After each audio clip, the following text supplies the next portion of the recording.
2014 में एक स्टोरी बाहर आई थी और ये स्टोरी थी 3 क्लासमेट्स की, जिनमें से 2 लड़कियों ने तीसरी लड़की को चाकू मार दिया था। लिटरली जंगलों में कहीं ले जाकर उन्होंने उस लड़की को चाकू मारा था। और बाद में जब ये केस बाहर आया और जब उन दोनों स्टूडेंट से पूछा गया कि उन दोनों ने ऐसा क्यों किया था, तो उन्होंने बताया कि ये सब उन्होंने स्लेंडर मैन को खुश करने के लिए किया था। और ये खुश करने का रीज़न ये था कि इस वजह से उनकी जो फैमिलीज हैं वो स्लेंडर मैन से सेफ रहेंगी। उनकी सेफ्टी के लिए उन्होंने उस तीसरी लड़की को चाकू मारा।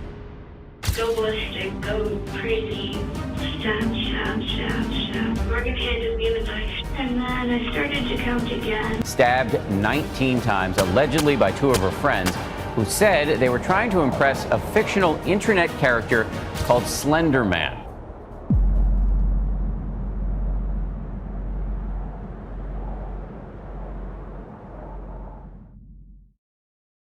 स्लेंडर मैन को सबसे पहले देखा गया था पिक्चर्स में। मैं ऐसे नहीं कह रहा कि किसी भी रैंडम पिक्चर या फोटोग्राफ में आपने स्लेंडर मैन को देख लिया, नहीं, ये वो पिक्चर्स थी जो पेरेंट्स ने ली थी अपने बच्चों की, स्पेशली छोटे बच्चों की। और उन पिक्चर्स में पीछे कहीं ना कहीं लोगों को स्लेंडर मैन दिखा है। इमेजिन करो कि आप एक पेरेंट हो और आप अपने बच्चों के साथ बाहर घूमने गए हो और आप उनके साथ इंजॉय कर रहे हो और वहाँ पर आप उनकी पिक्चर लेते हो और बाद में उस पिक्चर को देखने पर आपको रियलाइज़ होता है कि जब आप वो पिक्चर ले रहे थे तो वहाँ पर पीछे एक पेड़ था और उस पेड़ के पीछे से कोई इंसान आपको देख रहा था, कोई लंबा सा इंसान जिसने एक सूट पहना हुआ है और उसका एक फेसलेस हेड है। ऐसा इंसान जिसे देखकर आपको भी डाउट हो जाएगा कि वो इंसान भी है या नहीं। स्लेंडर मैन कुछ ऐसा ही दिखता है। स्लेंडर मैन के लंबे लंबे हाथ और पैर होते हैं। कुछ लोगों ने तो ये भी बोला है कि स्लेंडर मैन के टेंटिकल्स भी हैं। काफ़ी सारे वेरिएंट्स हैं स्लेंडर मैन के। कुछ के अंदर स्लेंडर मैन ने एक सूट पहना हुआ है, कुछ के अंदर सूट के साथ एक टाई भी है और कुछ वेरिएंट्स में तो स्लेंडर मैन के टेंटिकल्स भी हैं। और ऐसा भी कहा जाता है स्लेंडर मैन के बारे में कि स्लेंडर मैन के पास पावर्स भी होती हैं, पावर टू टेलीपोर्ट। और साथ ही साथ एक और पावर होती है कि स्लेंडर मैन बहुत ज़्यादा तेज़ भाग सकता है, मतलब बहुत ज़्यादा तेज़, क्योंकि उसके हाथों और पैरों में बहुत ज़्यादा पावर होती है।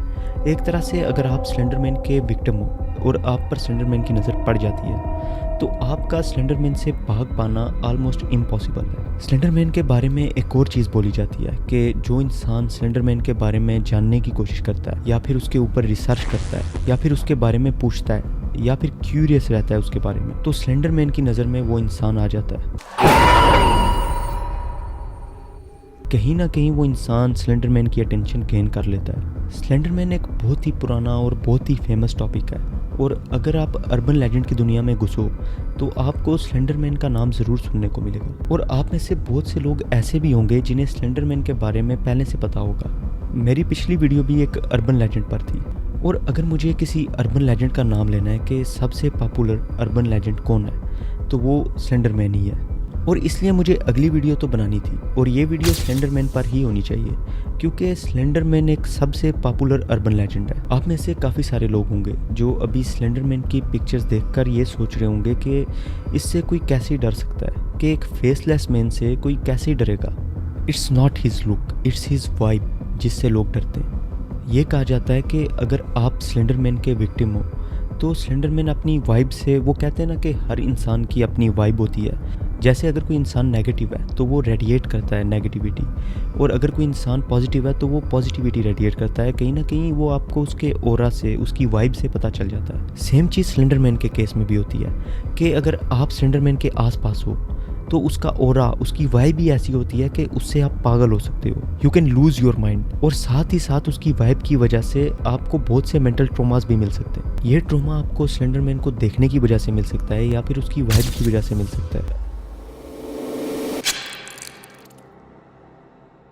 मैं वाइब नहीं कहना चाहूँगा, मुझे लगता है कि वाइब सही वर्ड नहीं है। आई थिंक जो ऑरा है, जो फीलिंग रेडिएट करता है स्लेंडर मैन, उससे a victim can lose his और हर माइंड। लेकिन किसी इंसान को कैसे पता चलेगा कि उसके आसपास स्लेंडर मैन है? सबसे पहला जो इंडिकेशन होता है जिससे आपको पता चलता है कि आपके आसपास स्लेंडर मैन है, इससे आपकी नाक से ब्लीडिंग शुरू हो जाएगी, आपकी नाक से खून आने लगेगा। और ऐसा नहीं होगा कि आपकी नाक से थोड़ा सा खून आया फिर आपने उसे वाइप कर लिया और इग्नोर कर लिया, वो ब्लीडिंग कंटिन्यूअस रहेगी। और नोज ब्लीडिंग के साथ आपको एक टेम्परेचर चेंज फील होगा। अगर आप धूप में भी बाहर हो, गर्मी में भी बाहर हो और आपको बहुत ज़्यादा गर्मी फील हो रही है और अगर आपके आसपास स्लेंडर मैन है तो पहले तो नोज ब्लीड होगा, और फिर आपको एक टेम्परेचर ड्रॉप फील होने लगेगा। और ये टेम्परेचर ड्रॉप कोई हल्का फुल्का नहीं होगा, आपको ऐसा फील होगा कि टेम्परेचर माइनस में चला गया है।